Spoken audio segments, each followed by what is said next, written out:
Alrighty, time for our live chat on a Friday. And first of all, I hope you've marked your calendars because we're moving, expanding really, because we're still going to have a ton of great content here on Facebook. But we're launching on television September 11th. It's very simple. We'll give you the top 30 stories everybody's talking about across news, entertainment, sports, politics, the whole shebang. And we'll do it in 30 minutes. So check your local listings so you know exactly when we're on in your city and join us on TV.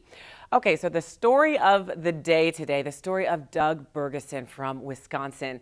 I don't know if you saw it, but basically Doug was building a fireplace in his new house when a nail gun went off and a 3.5-inch nail pierced him in the heart.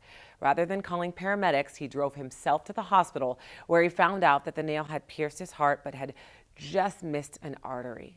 Barely. We're so happy that Doug is with us today, live on the phone. And more importantly, Doug, that you're healthy and recovering from such a crazy situation. Doug, hello. How are you? Hi, I'm good. Well, welcome to Top 30. I love hearing your cheery demeanor, Doug, because this story is fascinating. Do you feel like you have some guardian angels watching your back? Well, it felt like somebody was watching over me when I found out how close it was. Exactly, Doug. So take us back. It was like any other day. You were doing some construction in your home, handy with that nail gun, but it goes off. You look down, you see what happened. What was going through your head? It's like I'm not going to get anything done. Today is going to be a bad day. Seeing how deep it was, it's kind of like I've got to go to the ER for this one. Okay, so you realized in that moment that you had to go to the ER. But you know, Doug, I think what shocks everyone when they hear your story is that you drove yourself to the hospital. Well, I felt, I was feeling my chest and I didn't feel any pressure building up or anything. And I don't like to ask for help or bother people. So I thought, well, I can do this. Wow, that it is really incredible. And earlier we aired the story and we saw the X-ray, and honestly, Doug, it was kind of hard to look at because it's being reported, and we put it on the screen for our viewers right here. It's being reported that doctors say that if the nail was just a sliver closer to an artery, like a paper thin amount, you wouldn't have made it. Did you realize how close you came to death? Not until I was in the recovery room and the doctor came in and told me that. And what did he say? Do you remember what he said? He said, I don't know if you realize how lucky you are. He said, I'm not talking about a millimeter. I'm talking about the thickness of this piece of paper. That's how close you were to dying. You would have had about 3 minutes left if it would have hit that artery. Wow, how does that make you feel? Well, it was sure awakening. And coincidentally, my son started working for Northwestern Mutual, and guess who was his first life insurance policy? Oh my goodness! Well, you know what, Doug? We are all so happy that you're doing well. It's been 7 weeks since the accident, right? And you sound Yep. great, but how's your health? Good. I've got to watch what I do yet. Certain activities will.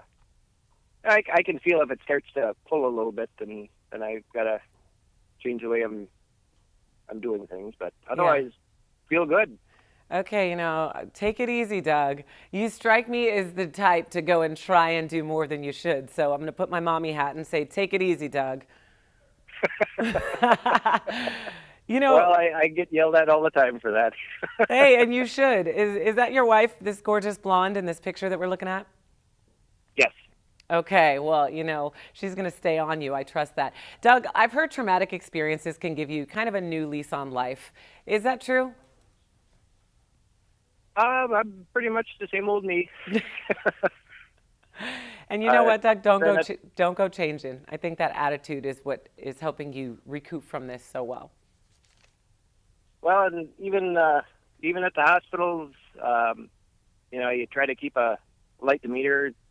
Just there's no sense of getting worked up about it. All you're gonna do is make things worse. Yeah, it's not going to make things better. Did you keep the nail by chance as kind of like a keepsake? Yep.